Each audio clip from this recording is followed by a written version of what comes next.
नमस्कार प्रिय भक्तों, आप सभी का हमारे चैनल आध्यात्मिक कथा में हार्दिक स्वागत है।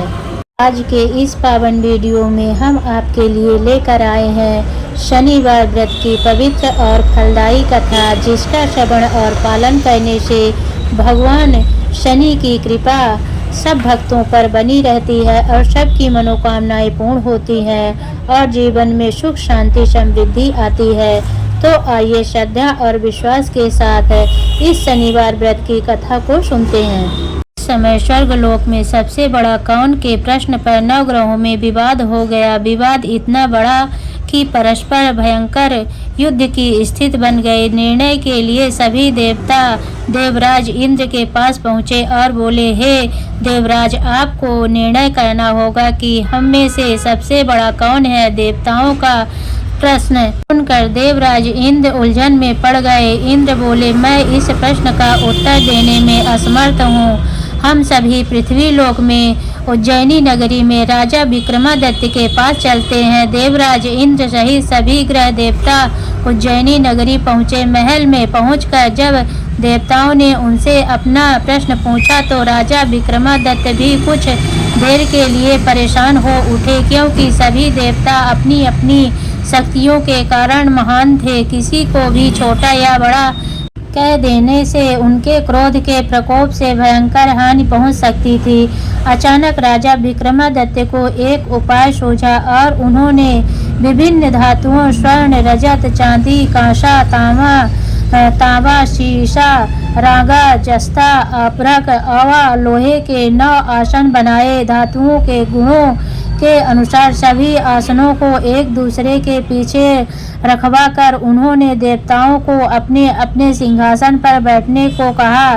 देवताओं के बैठने के बाद राजा विक्रमादित्य ने कहा, आपका निर्णय तो स्वयं हो गया। जो सबसे पहले सिंहासन पर विराजमान है वही सबसे बड़ा है। राजा विक्रमादित्य के निर्णय को सुनकर शनि देवता ने सबसे पीछे आसन पर बैठने के कारण अपने को छोटा जानकर क्रोधित होकर कहा, राजा विक्रमादित्य, तूने मुझे सबसे पीछे बैठाकर मेरा अपमान किया है। तुम मेरी शक्तियों से परिचित नहीं हो, मैं तुम्हारा सर्वनाश कर दूंगा। शनि ने कहा, सूर्य एक राशि पर 1 महीने, चंद्रमा 2.25 महीने, मंगल 1.5 महीने, बुध और शुक्र 1 महीने, बृहस्पति 13 महीने रहते हैं, लेकिन मैं किसी राशि पर 7.5 वर्ष 7.5 तक रहता हूँ। बड़े बड़े देवताओं को मैंने अपने प्रकोप से पीड़ित किया है। राम 7.5 के कारण ही वन में जाकर रहना पड़ा और रावण को 7.5 के कारण ही युद्ध में मृत्यु का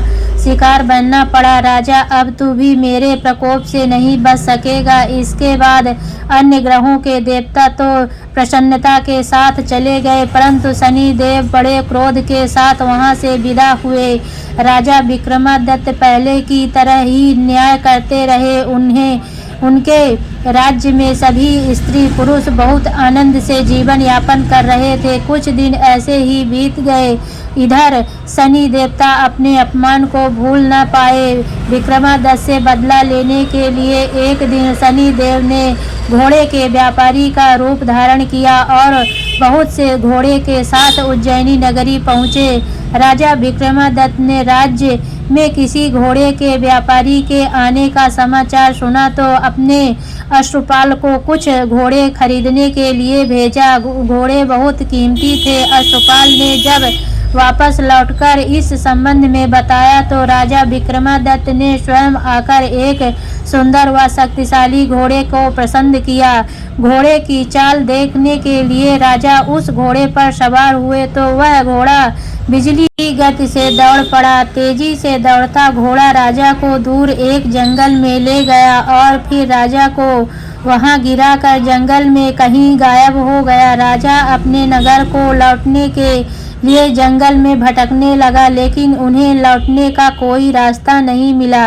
राजा को भूख प्यास लग आई। बहुत घूमने पर उसे एक चरवाहा मिला। राजा ने उससे पानी मांगा। पानी पीकर राजा ने उस चरवाहे को अपनी अंगूठी दे दी। फिर उससे रास्ता पूछकर वह जंगल से निकलकर पास के नगर में पहुंचा। राजा एक सेठ की दुकान पर बैठकर कुछ देर आराम किया। उस सेठ ने राजा से बातचीत की तो राजा ने उसे बताया कि मैं उज्जैनी नगरी से आया हूँ।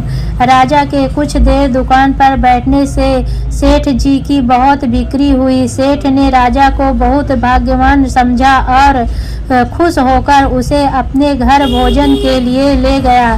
सेठ के घर में सोने का एक हार खूंटी पर लटका हुआ था। राजा को उस कमरे में छोड़कर सेठ कुछ देर के लिए बाहर आ गया। तभी एक आश्चर्यजनक घटना घटी। राजा देखते देखते सोने के उस हार को खूंटी निगल गई। सेठ ने कमरे में लौटकर हार को गायब देखा तो चोरी का संदेह राजा पर ही हुआ, क्योंकि उस कमरे में राजा के अलावा और कोई नहीं बैठा था। सेठ ने अपने नौकरों से कहा कि इस परदेसी को रस्सियों से बांधकर नगर के राजा के पास ले चलो। राजा ने विक्रमादित्य से हार के बारे में पूछा तो उसने बताया कि उसके देखते देखते खूंटी ने हार को निगल लिया था। इस पर राजा ने क्रोधित होकर चोरी करने के अपराध में विक्रमादित्य के हाथ पांव कटवाने का आदेश दे दिया। राजा विक्रमादित्य के हाथ पांव काटकर उसे नगर की सड़क पर छोड़ दिया गया। कुछ दिन बाद एक तेली उसे उठाकर अपने घर ले गया और उसे अपने कोल्हू पर बैठा दिया। राजा आवाज देकर बैलों को हाँकता रहा था।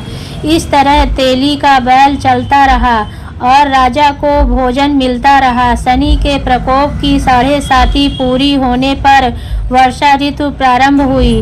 राजा विक्रमादित्य एक रात मेघ मल्लाह गा रहा था कि तभी नगर के राजा की लड़की राजकुमारी मोहिनी रथ पर सवार उस तेली के घर के पास से गुजरी। उसने मेघ मल्लाह सुना तो उसे बहुत अच्छा लगा और दासी को भेजकर गाने वाले को बुला लाने को कहा। दासी ने लौटकर राजकुमारी को अपंग राजा के बारे में सब कुछ बता दिया। राजकुमारी उसके मेघमल्लाह से बहुत मोहित हुई, अतः उसने सब कुछ जानकर भी अपंग राजा से विवाह करने की निश्चय कर लिया। राजकुमारी ने अपने माता पिता से जब यह बात कही तो वे हैरान रह गए। रानी ने मोहिनी को समझाया, बेटी तेरे भाग्य में तो किसी राजा की रानी होना लिखा है, फिर तू उस अपंग से विवाह करके अपने पांव पर कुल्हाड़ी क्यों मार रही है। राजकुमारी ने अपनी जिद नहीं छोड़ी। अपनी जिद पूरी करने के लिए उसने भोजन करना छोड़ दिया और प्राण त्याग देने का निश्चय किया। आखिर राजा रानी को विवश होकर अपंग विक्रमादित्य से राजकुमारी का विवाह करना पड़ा। विवाह के बाद राजा विक्रमादित्य और राजकुमारी तेली के घर में रहने लगे। उसी रात स्वप्न में शनि देव ने राजा से कहा, राजा तुमने मेरा प्रकोप देख लिया, मैंने तुम्हें अपने अपमान का दंड दिया है। राजा ने शनिदेव से क्षमा करने को कहा और प्रार्थना की, हे शनिदेव आपने जितना दुख मुझे दिया है अन्य किसी को न देना। शनिदेव ने कुछ सोचकर कहा, राजा मैं तुम्हारी प्रार्थना स्वीकार करता हूँ। जो कोई स्त्री पुरुष मेरी पूजा करेगा, शनिवार को व्रत करके मेरी व्रत कथा सुनेगा, उस पर मेरी अनुकंपा बनी रहेगी। प्रातः काल राजा विक्रमादित्य की नींद खुली तो अपने हाथ पांव देखकर राजा को बहुत खुशी हुई। उसने अपने मन ही मन शनिदेव को प्रणाम किया। राजकुमारी भी राजा के हाथ पांव सही सलामत देखकर आश्चर्य में डूब गई। तब राजा विक्रमादित्य ने अपना परिचय देते हुए शनिदेव के प्रकोप की सारी कहानी सुनाई। सेठ को जब इस बात का पता चला तो दौड़ता हुआ तेली के घर पहुंचा और राजा के चरणों में गिरकर क्षमा मांगने लगा। राजा ने उसे क्षमा कर दिया, क्योंकि यह सब तो शनिदेव के प्रकोप के कारण हुआ था। सेठ राजा को अपने घर ले गया और उसे भोजन कराया। भोजन कराते समय वहां एक आश्चर्यजनक घटना घटी।